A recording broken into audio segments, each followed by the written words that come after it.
بسم اللہ الرحمن الرحیم. جو آگے بڑھتے ہیں نمازیوں کا خیال رکھیں.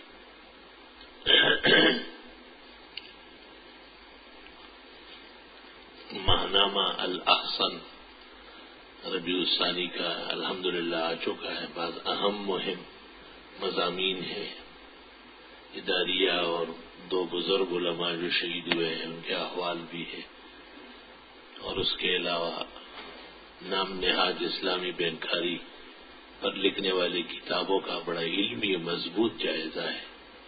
ثابت کیا گیا ہے کہ نام نہاد اسلامی بینکاری میں 1% بھی اسلام نہیں ہے. ان کا حال دوسرے سودی بینکوں سے بدتر ہے. قیامت کے دن تمام انسان اپنے باپ کے نام کے ساتھ پکارے جائیں گے. حوالے حدیث بخاری شریف کتاب الرقاق باب ان الناس یدعون بآبائہم. یہ باب ہے کہ لوگ قیامت کے دن باپ کے نام سے پکارا جائے. یہ کہ ماں کے نام سے وہ حدیث جھوٹی. نورین کا کیا معنی ہے؟ ان لوگوں کا یہ خیال ہے کہ نورین یعنی اور نہ ملے لڑکیاں، لیکن نورین تو نور سے ہے. جیسے پروین ہے ایسے نورین ہے، شیرین ہے. یہ فارسی اور عربی کی ملاوٹ ہے، نور والی. دجال کی سس پگڑی کا حوالہ مشکات شریف جلد 2 صفحہ 477. معتمد صاحب طلبہ کے خطوط پڑھ سکتے اگر اندیشہ ہو کہ بعض طلباء کو محرب اخلاق خط آتے ہیں تو دیکھ سکتے ہیں. بہتر یہ کہ اکیلے نہ دیکھیں، ایک استاد یا ناظم اور بھی ساتھ ہو. تکرار الآیات یا دیات پر دوبارہ جو پڑھی جائے گی سمجھ میں نہیں آیا. سوال نامفہوم ہے. میرے ایک دوست امام کے پیچھے جب دعات کی جگہ زوائے ازال سنتے ہیں تو نماز کی بات ہی وہی نماز واپس پڑھتا ہے. اس سلسلے میں اس کے لیے کیا کرنا چاہیے؟ یہ تو درست ہے کہ لفظ دعات ہے اور زواد نہیں ہے، اور اس کو مشابہ بالزوا پڑھنا صریح غلطی ہے. لیکن تفسیر ابن کثیر میں لکھا ہے کہ اس کا معاملہ خفیف ہے، نماز لوٹانے کی حاجت نہیں ہے. گو محیط برہانی میں لکھا ہوا ہے کہ اگر دعات کی جگہ کوئی زوات پڑھے تو نماز فاسد ہو جائے گی، اور اگر یہی عقیدہ ہو تو یہ مرتد ہو جائے گا، بیوی علیحدہ ہو جائے گی. لیکن تفسیر ابن کثیر ولد ضالین کے نیچے لکھا ہے کہ چونکہ یہ اختلاف مخرج کا شروع سے ہے اس لیے عالم لوگ تو زوات نہ پڑھے دعات پڑھا کریں. تاہم بعض لوگ دعات پڑھتے ہوئے صحیح مخرج اور صفت کے ساتھ نکالتے ہوئے آواز میں مشابہ زوا آتا ہے، وہ قابل افوا ہے.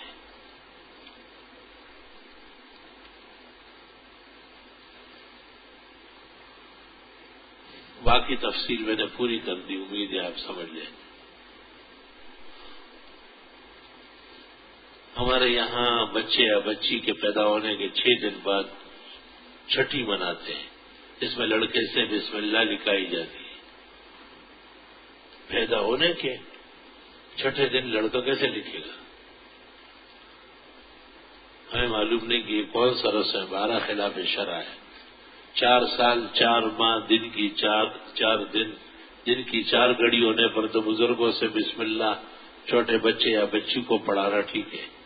لڑکی سے کپڑے میں سلائی کرائی جاتی ہے. یہ بات سمجھ میں نہیں آئی. کوئی بدعت اور رسم ہے. کوئی ایسی کتاب بزم تراویح کو قرآن و حدیث سے مفصل مدلل ثابت کیا گیا ہو تاکہ اس آدمی کو منہ توڑ جواب دے. بجائے اتنے زیادہ دلائل دینے کے بہتر یہ کہ ایک ڈنڈے لے لے اس کا منہ توڑ دے. بس اس کے لیے تو ٹوکا ہے، تبر ہے، سب چیزیں، سوٹا ہے. کتابوں سے تو منہ نہیں توڑا جاتا ہے. کتابیں تو رحمت سے بری ہوئی ہے. تاہم 20 رکعت تراویح مورنامین اکاڑا کا لکھا ہوا اس کا ٹھیک ٹھاک کام کر دے گا. اور علی انابی بھی ہے جو محقق الاسر کے تقدیم کے ساتھ شائع ہے. 20 رکعت تراویح میں سینکڑوں کتابیں ہیں.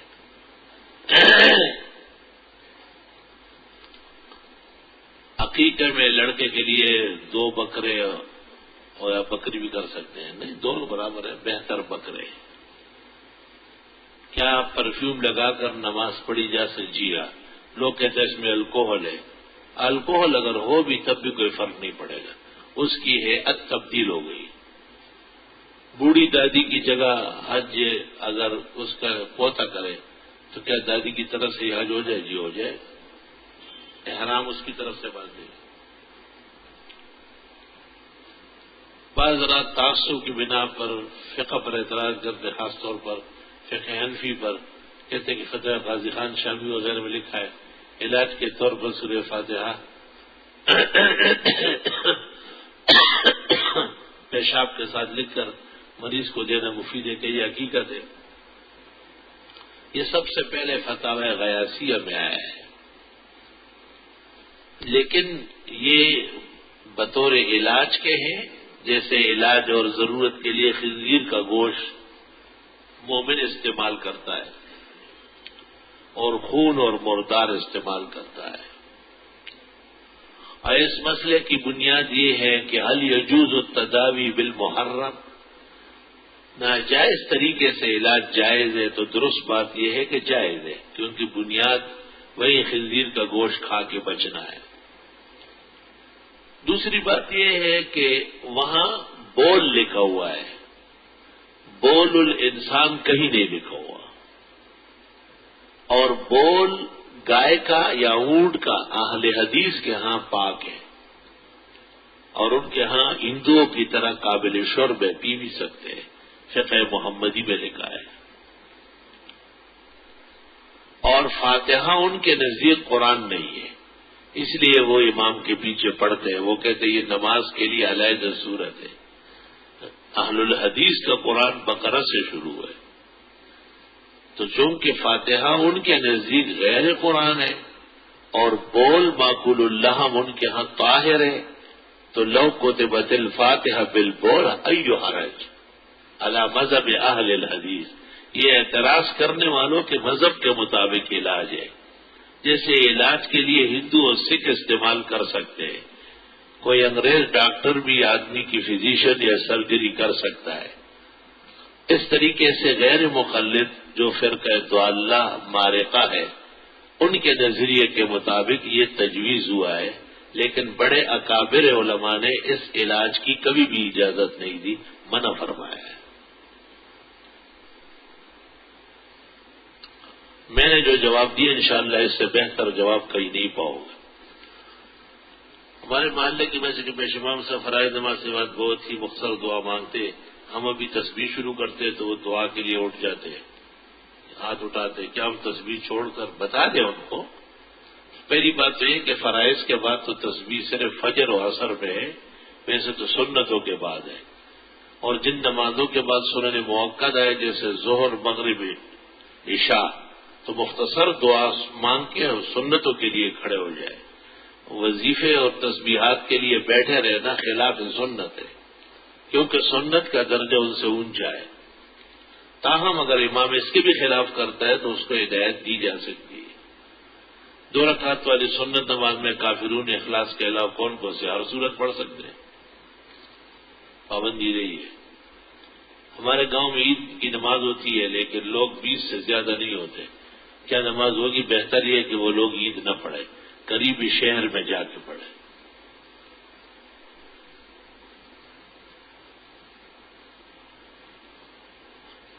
قیل مصدر ہے، وہاں صیغہ لکھا ہوا ہے، فعل نہیں لکھا ہوا ہے، اور صیغے کا اطلاق مصدر و فعل دونوں پہ ہے۔ کبھی کبھی مصادر میں بھی بحث ہوتی ہے کہ یہ مصدر ہے یا فعل ہے، لیکن یہ قیل جو وکیل ہی ہے عرب میں یقیناً مصدر ہے، اور اس کو فعل نہیں صیغہ لکھا ہے، اور صیغے کا اطلاق ہر ایک پہ ہوتا ہے، فعل پر بھی مصدر پر بھی۔ مسجد میں ٹوپی رکھنا شاعر اللہ کی تعظیم کے خلاف ہے، یہ فتوی غلط ہے۔ مسجد میں ٹوپیاں رکھنا ایسا مناسب ہے جیسے مسجد میں چٹائی بچھانا۔ آج اگر سر ننگا ہے تو کل سے تلاوت کھلا ہوگا، پھر مسجد میں ان کے لیے شلوار رکھنی پڑے گی۔ ہاں اگر ایسا ہوا تو شلوار کا بھی انتظام ہو جائے گا، ابھی تک تو وہ شلوار پہنتے ہیں، جس زمانے میں شلواریں نہیں پہنیں گے تو وہ علماء پھر بھی کہیں گے کہ بھائی ٹوپیوں کے ساتھ ایک ایک شلواریں پہن لو، کوئی حرج تو نہیں اس میں، ننگے کو کپڑا دینا انبیاء کی سنت ہے۔ اس سے کسی مفتی کو یا مولوی کو کیا پیٹ میں درد ہو رہا ہے؟ اگر سارے کپڑے کو اتار لے تب بھی ہم اس کو جوڑا دے دیں گے کہ آپ یہ پہن لیں، اس میں حرج کیا ہے؟ خود بدلتے نہیں قرآن کو بدل دیتے ہیں، کس قدر ہوئے فقیہان حرم بے توفیق۔ کیا عورت اور مرد کی نماز میں شرعی طور پر فرق ہے، جبکہ بعض لوگ اس حدیث کے عموم سے دلیل پکڑتے صلو کما رہے تم نہیں صلی؟ فرق تو بہت ہے، مرد نماز پڑھا سکتا ہے، عورت نہیں پڑھا سکتی۔ مرد پگڑی باندھتا ہے، عورت تو پٹا استعمال کرتی ہے۔ مرد سفید کپڑے پہنتا ہے، عورتیں سرخ پہنتی ہے۔ مردوں کے لیے مسجدیں ہیں، عورتوں کے لیے کوئی مسجد نہیں ہے۔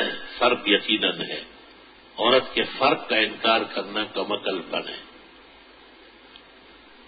حضرت ادریس علیہ السلام بھی حضرت عیسیٰ علیہ السلام کی طرح زندہ آسمانوں پر اٹھائے گئے، اور ان کی عمر شریف کتنی تھی اس وقت؟ یہ تفصیلات تو مفسرین بتائیں گے روایات سے، لیکن درست یہی ہے کہ حضرت ادریس علیہ السلام بھی زندہ آسمان پہ تشریف لے گئے، اگرچہ اس میں اختلاف شدید ہے۔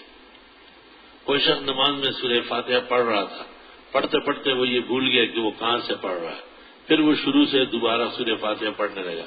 کیا اس شخص پر سجدہ سہو واجب ہے؟ نہیں، سجدہ سہو نہیں۔ واجب کی کتنی مقدار دوبارہ ادا کرنے سے کبھی بھی واجب نہیں، سجدہ سہو لازم نہیں، یہ غلط ہے۔ اعادہ صورت پر سجدہ سہو نہیں ہے۔ سوال یہ کہ میری والدہ کا پردہ کیا، والدہ کے سگے بہن بھائیوں کی اولاد سے ہوئی ہے یا نہیں؟ نہیں، جن کے ساتھ کبھی بھی نکاح نہیں ہو سکتا ان سے پردہ نہیں ہے، جیسے بھانجے، بھتیجے، بھائی، والد، چچا، تایا، نانا، دادا، ماموں، جن کے ساتھ کبھی بھی نکاح نہیں ہو سکتا ان سے پردہ نہیں ہے، اور جن کے ساتھ کبھی بھی نکاح ہو سکتا ہے جیسے چچا کا لڑکا، ماموں کا لڑکا، خالہ کا لڑکا، پھوپھی کا لڑکا، تایا کا لڑکا یا بہنوئی، یہ تمام لوگ وہ ہے کہ جب بیچ سے بہن ہٹ جائے تو دوسرے نکاح ہو جائے گا۔ کیا عورت کو 10 دن حیض آیا، اس کے بعد اس نے نہا لیا، پھر پاکی کے صرف 9 دن گزرے اس کو پھر حیض آیا ہے؟ یہ یہاں پر کسی کو حیض نہیں آتے، سب مرد بیٹھے ہوئے، تو کسی حیض خانے میں اس کو پتہ کرو۔ یہ سب عورتوں کی باتیں ایسی کھلی کھلی مسجد میں نہ پوچھا کرو، کچھ شرم و حیا اپنے اندر پیدا کرو، اور فرضی مفروضے پوچھ رہے ہو، یہ تو دورالذات کا طالب بتا سکتا ہے۔ جب کوئی شخص وضو کرے تو اس دوران وہ دوسرے لوگوں سے باتوں میں مصروف ہوتا ہے، کیا اس کا گناہ ہوتا ہے؟ درست بات یہ ہے کہ وضو میں ذکر الہی میں مشغول رہے، ضروری کلام کر سکتا ہے۔ ہمارے ایک ساتھ جو اپنی بیگم کو اپنے بیٹے کے نام سے بلاتا ہے، کیا اسے اس طرح اپنی بیگم کو بلانا چاہیے؟ بیگم کو چاہیے کہ وہ میاں کو ابا جان کہے، تو ابا شرم تم کو مگر نہیں آئے، اور ان سے جو پیدا ہو جائے پھر ان کو بہن بھائی کہے۔ ظاہر ہے جب تربیت و تعلیم نہیں ہے تو غلط استعمال ہوگا۔ اللہ تعالیٰ آپ کو لاکھوں نعمت عطا فرمائے، سلامتی عافیت کی دعا کی، جزاکم اللہ۔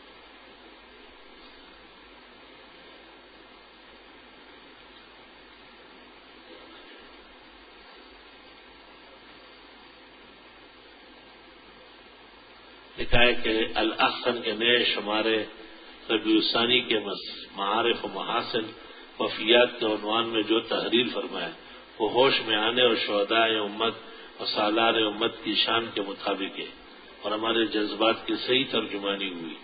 یہ گزارش ہے جس طرح اس دفعہ فرید جہاد پر بیان فرمایا ہر شمارے میں کچھ مواد ضرور شائع کیا جائے۔ آج ہم سب اس طرح سے بے خبر ہوتے جائیں انشاءاللہ، ضرور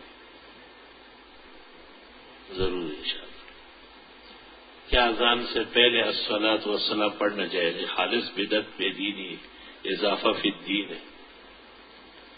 مفتی صاحب مسلم شریف میں حضرت عائشہ سے روایت ہے قرآن میں 10 بار دودھ چومنا اترا پھر منسوخ ہو گیا، پتہ نہیں کیا۔ ہاں یہ ٹھیک ہے، ابن ماجہ میں کتاب النکاح میں حضرت عائشہ فرماتی ہے رجم کی آیات، بڑی عمر کے آدمی کو 10 بار دودھ پلانے کی آیات نازل ہوئی، آیات منسوخ تو ہوئی، اس میں کیا پوچھ رہے آپ؟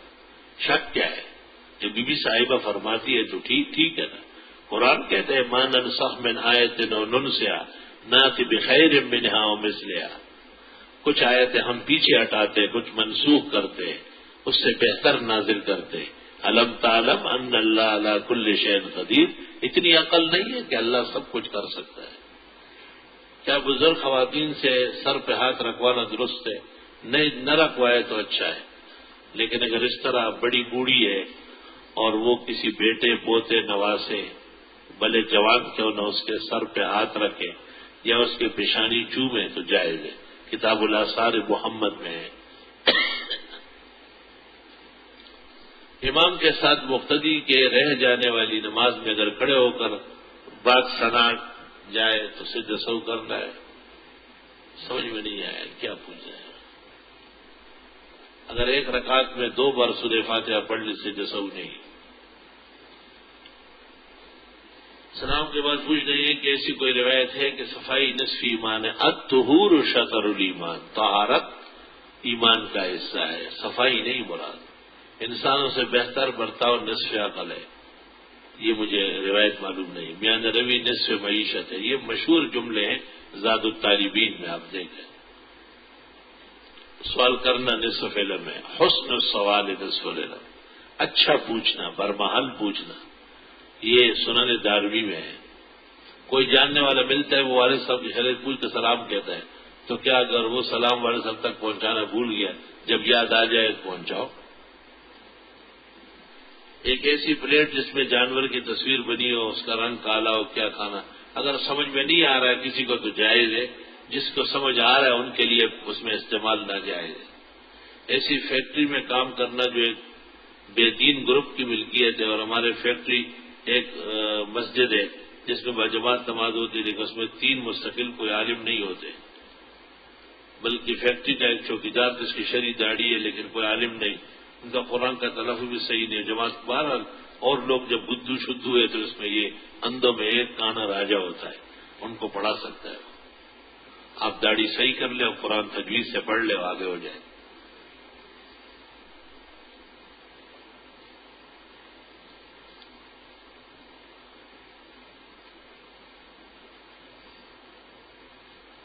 مولانا تقی عثمانی کی ایک کتاب کا حوالہ دے کر صاحب نے کہا ہے کہ امام غزالی نے ایک حدیث کا حوالہ دے کر کہا کہ ایک زمانہ آئے گا کہ امت پر دعوت کا حکم ختم ہو جائے گا اور ان پر لازم ہوگا کہ ایمان بچائے، یعنی ہر شخص اپنا ایمان بچائے، علیہ کا بے نفس سے کہا۔ اور امام غزالی اپنے زمانے میں یہ کہا کہ مجھے یہ لگتا ہے کہ وہی زمانہ، ہر شخص کہتا ہے میرا زمانہ وہی ہے۔ امام غزالی 450 میں پیدا ہوئے اور 505 میں توس میں مرے، 505 میں، اور اب 1431 ہے، اور ابھی تک قیامت نہیں آئی، وہ انشاءاللہ آئے گی بھی نہیں۔ یہ جو کچھ لوگ کر رہے ہیں یہ قیامت سے کم ہے کیا؟ اپنے وقت پر آئے گی جب روئے زمین پر ایک بھی اللہ کا نام لینے والا نہیں ہوگا۔ لا تقوم الساعة حتى لا يقال في الارض اللہ اللہ۔ بہرحال اس میں علماء دین کی آراء ہوتی ہے، خیالات ہوتے ہیں۔ اگر کوئی آدمی نماز پڑھ رہا ہو، اس کے سامنے سے کوئی آدمی گزر رہا ہو تو اس کو نماز پڑھنے والا ہاتھ آگے کر سکتا ہے، اور حنابلہ تو ہاتھ بڑھاتے ہیں۔ حنفیہ نے کہا ہے کہ سبحان اللہ پڑھ لے یا نماز کا کوئی کلمہ اونچا کر لے تو پتہ چل جائے گا ان کو صحابہ عذاب قبر سے محفوظ ہے یا نہیں۔ صحابہ کو عذاب قبر ہو چکا ہے۔ آپ نے ایک صحابی کو دفنایا، سعد بن معاذ کو، اور اس کے فوراً بعد آپ نے اللہ اکبر استغفر اللہ، اور صحابہ سے کہا کہ فوراً تکبیرات پڑھو، استغفار کرو۔ اس کو زمین نے ایک جھٹکا دے دیا، پھر میرے استغفار کی برکت سے چھوڑا۔ اور ایک شخص کی قبر سے آپ گزرے ہو، آپ نے کہا 2 قبروں سے کہ ایک کو بھی عذاب ہو رہا ہے، دوسرے کو بھی۔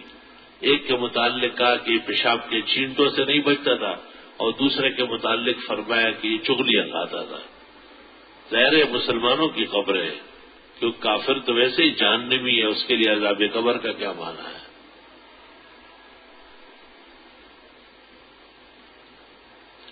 صحابہ کا اجماع سب سے بڑا اجماع ہے، لیکن ناسخ قرآن ہے یا نہیں یہ اختلافی ہے۔ دعائے قنوت مجھے یاد کرنے کے باوجود یاد نہیں ہوتی.